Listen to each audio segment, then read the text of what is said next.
मैं आईपीएस तो बन गया हूँ, लेकिन आईपीएस बनने के लिए भी ज़िंदगी में बहुत ही मुश्किलें सहना पड़ा, बहुत ही तकलीफ़ें झेलना पड़ा, हिम्मत नहीं हारा। कहावत है चैरिटी बिगिंस फ्रॉम होम, तो वो आपने इसको साबित कर दिया। लोग बोलते हैं कि charity begins from home, but you really did it. हमारा हेल्पिंग हैंड 3 पैरामीटर पे काम करते हैं। First is emergency assistance, second is youth empowerment, और यूथ एम्पावरमेंट में आता है एजुकेशन, एंड एजुकेशन में आता है, देखो ऐसे एनजीओ हम हर किसी को तो हम नहीं दे सकते। हमें ढूंढ रहा है रेस में दौड़ने वाला घोड़ा, उसका जिनका एजुकेशन 10वीं में 12वीं में ग्रेजुएशन वो डन वेल, एंड जिसका इनकम बहुत ही लो, गरीबी दुनिया में जी रहे हैं, उन्हें हम दे करके दिल्ली में ले आते, कोचिंग कराते हैं, उनका रहन सहन सब कुछ करा के हर साल 150 को हम देते हैं।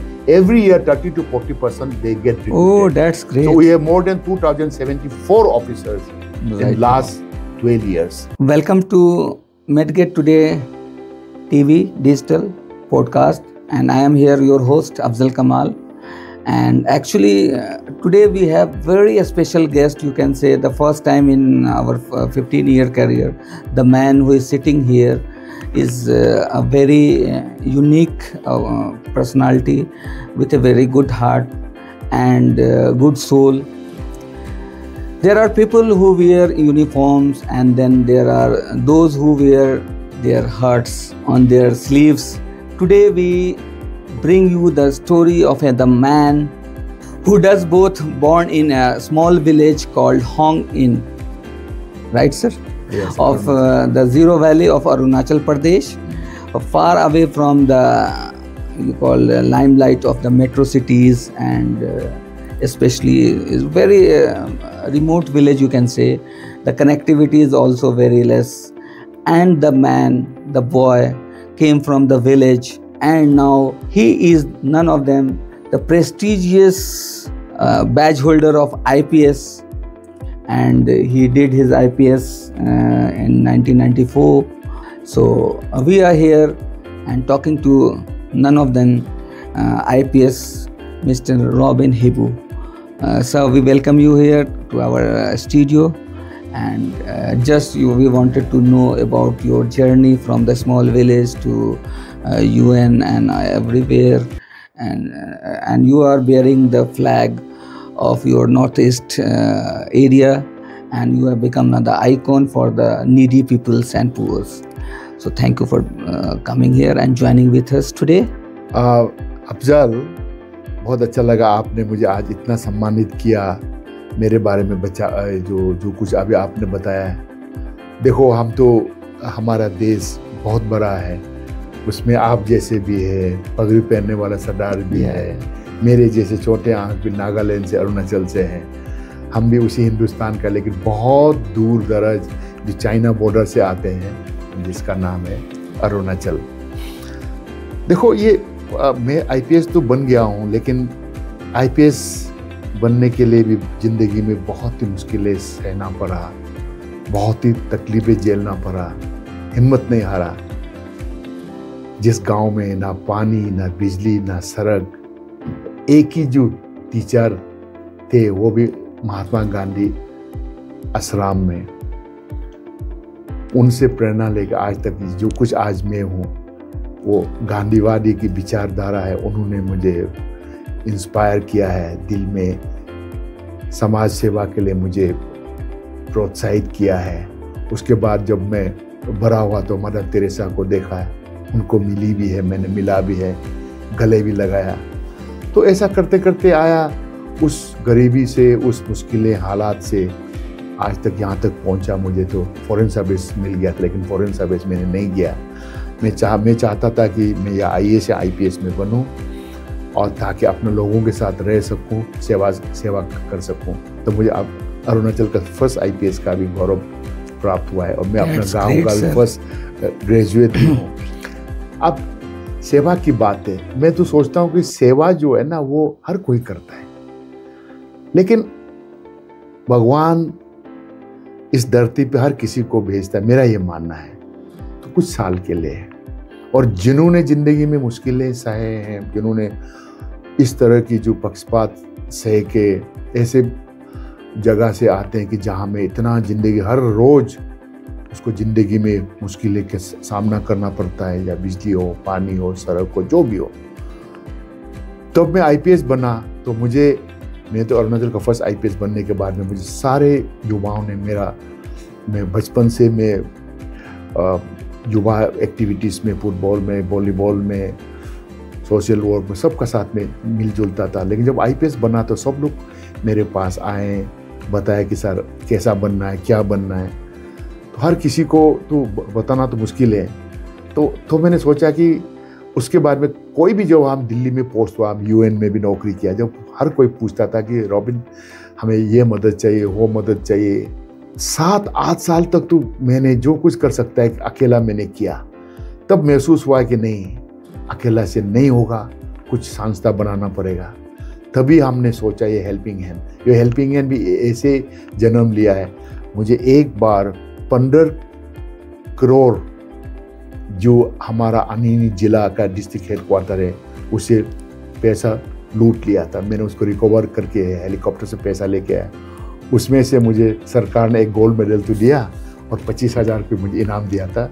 उसी पैसे से मैंने अपना ये एनजीओ शुरू किया। That's great, sir. मैं इसीलिए शुरू किया कि क्योंकि मैंने भी जो दिल्ली यूनिवर्सिटी में, जेएनयू में जो पढ़ाई किया, दिल्ली यूनिवर्सिटी में पढ़ाई किया, हर दिन मुश्किल से आना पड़ता था। कोई नहीं था, किसे पूछे क्या ना पूछूं, बीमार होता है, कुछ भी होता है तो कोई नहीं था।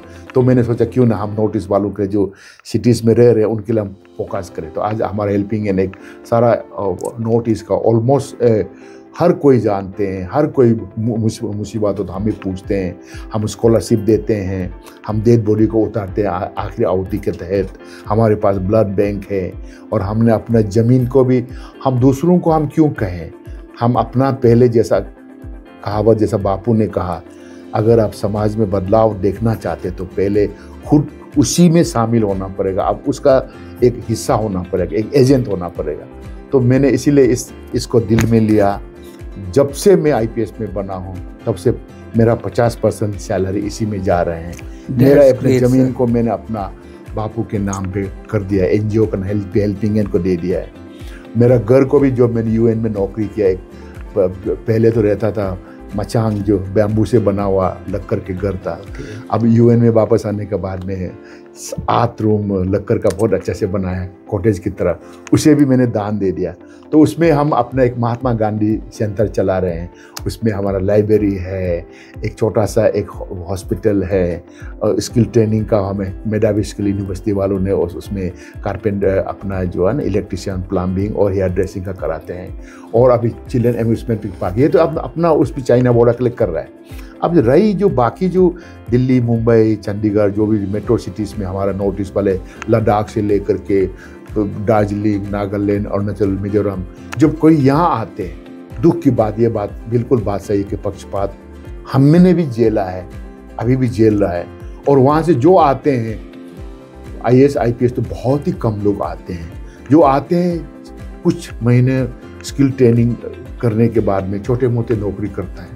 जब छोटे मोटे नौकरी करते हैं तो वो भी प्राइवेट जो है ना इंडस्ट्री में, कंपनी में, तो वो शिकार हो जाते हैं। हर तरह तरह की शिकार मुसीबत उसको झेलना पड़ता है।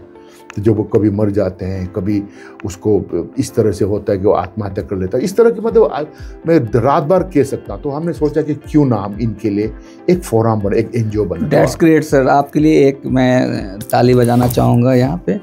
और वो एक कहावत है, चैरिटी बिगिंस फ्रॉम होम।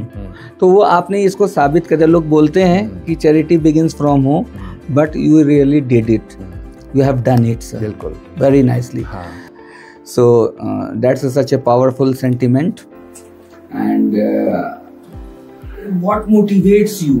तो उसके पीछे क्या मतलब, ये तो आपका हमने जर्नी सुना, क्या आपको लगा कि नहीं हमें ये करना ही चाहिए, जो एक बात हमारे दर्शकों को पता लगे? अफजल, ऐसा है, जब कोई भी इंसान उस मुसीबत से जब गुजर के आते हैं, या तो एक बहुत अच्छा आदमी बनेगा या तो भूल जाएंगे। यस, हम उनमें से नहीं है कि जो अपना उसको भूल जाए। तो मेरे ज़िंदगी में जो मुश्किलें सहे हैं, जो मैं तो और मेरे जैसा कितने लोग, 1000 लोग हमारा जो बाहरी से आते हैं, वो इस तरह हर दिन उसको मुश्किल झेलना पड़ रहा है, एजुकेशन में, हेल्थ यूनिट में, कोई भी जिंदगी का जो सफ़र में।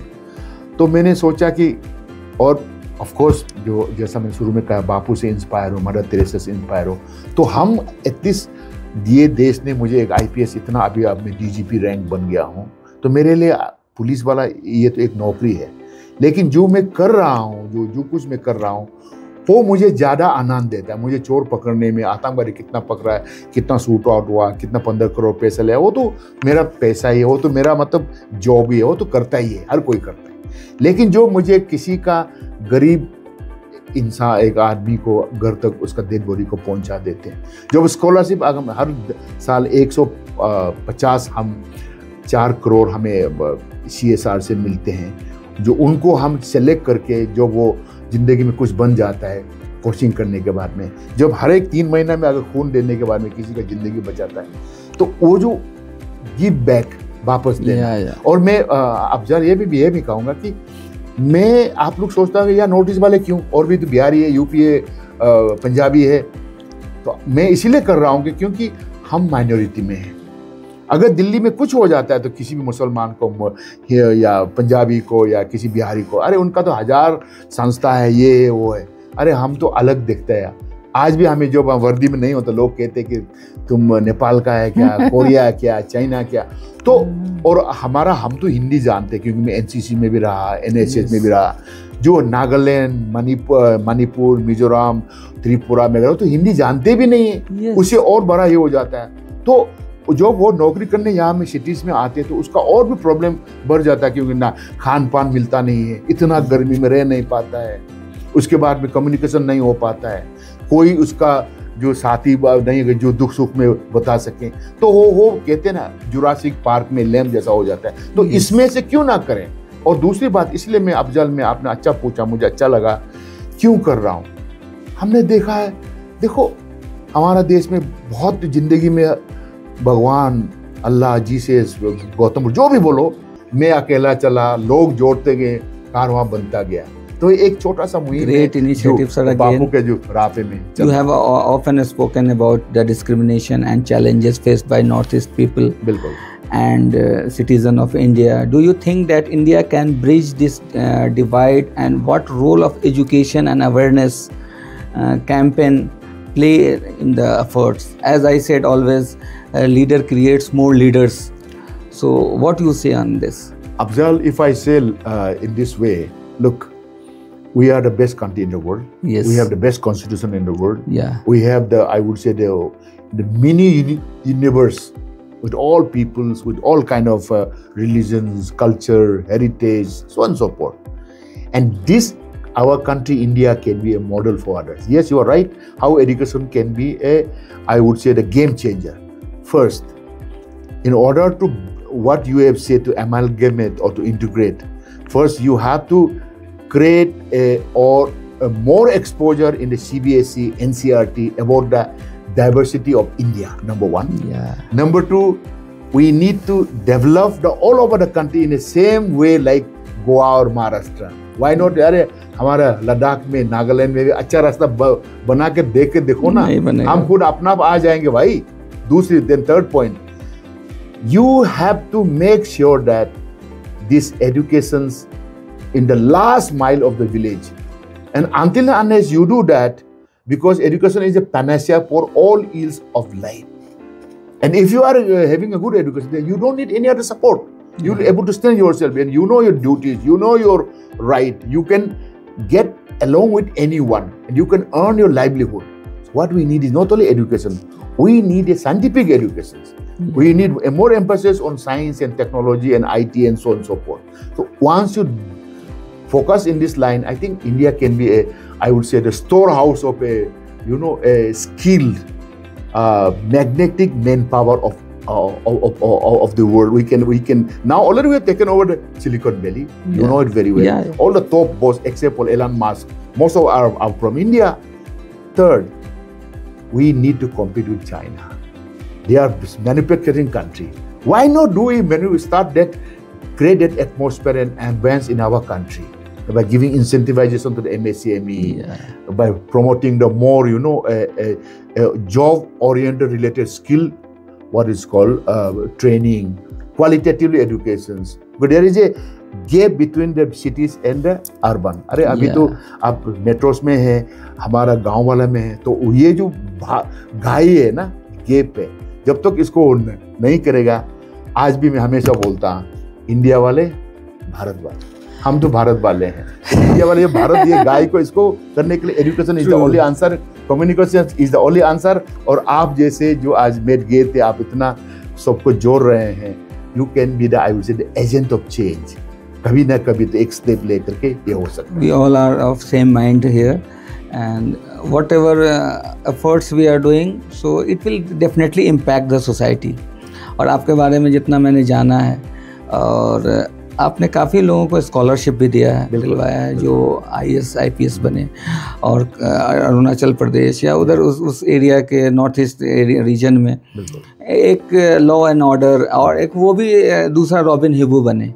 तो अभी तक आपने कितने लोगों को और कितने लोग आपके इससे लाभान्वित हुए हैं? देखो, ये एक ना आपने सही बताया, बिकॉज हमारा हेल्पिंग है ने 3 पैरामीटर पे काम करते हैं। फर्स्ट इज इमरजेंसी असिस्टेंस, कोई मर गया हो, एक्सीडेंट हो गया हो, अबंडन हो गया हो, देन अगर कोई नहीं है तो हमारा volunteer all over the country है, वो हम लोग there we intervene and chip in. Okay. Second is youth empowerment, और यूथ एम्पावरमेंट में आता है एजुकेशन, एंड एजुकेशन में आता है, देखो ऐसे एनजीओ हम हर किसी को तो हम नहीं दे सकते, हमें ढूंढ रहा है रेस में दौड़ने वाला घोड़ा, हम भारत में दौड़ने वाला नहीं। आई कैन नॉट, हर बच्चे को हम नहीं दे सकते, तो हम क्या करते हैं, ये जो CSR स्कॉलरशिप हमें मिलता है, कुछ अच्छे कंपनी, मुथूट ग्रुप है, ALS है, उसके बाद और भी अच्छे लोग हैं, कुछ ये लोग करने, उसको हम हर साल द टॉप 150 उसका जिनका एजुकेशन 10वीं में 12वीं में ग्रेजुएशन वो डन वेल, एंड जिसका इनकम बहुत ही लो, गरीबी दुनिया में जी रहे हैं, उन्हें हम दे करके दिल्ली में ले आते, कोचिंग कराते हैं, उनका रहन सहन सब कुछ करा के हर साल 150 को हम देते हैं। Every year 30 to 40% they get recruited. Oh, that's great. So we have more than 2074 officers in last 12 years। Really a great number। In 12 years you have produced so many leaders, and as I said, leader creates more leaders। तो आप कल को अपना robin बना रहे हैं, तो thank you so much talking to Medgate Today TV and this podcast, and definitely this podcast will change the life of our viewers। जो भी सुनते हैं और आपसे इंस्पायर्ड होके वो अपने देश के लिए, अपने गांव के लिए, अपनी मिट्टी के लिए, अपने रिलेटिव्स के लिए कुछ कहेंगे। हाँ, या सब देखने वालों को ये मैं रिक्वेस्ट करूंगा कि आप कहीं भी हिंदुस्तान में हो, जब मेरे जैसा छोटे आंख देखेगा, याद रखना कि आपका भाई बहन नागालैंड से, अरुणाचल से, हम विदेश, चाइनीज नहीं है, कोरिया नहीं है, हम भी हिंदुस्तानी हैं। तो हमें जो है ना, इस निगाह से मत देखिए कि ये विदेश वाले हैं। जय Hind. Thank you. Thank you so much. Thank you.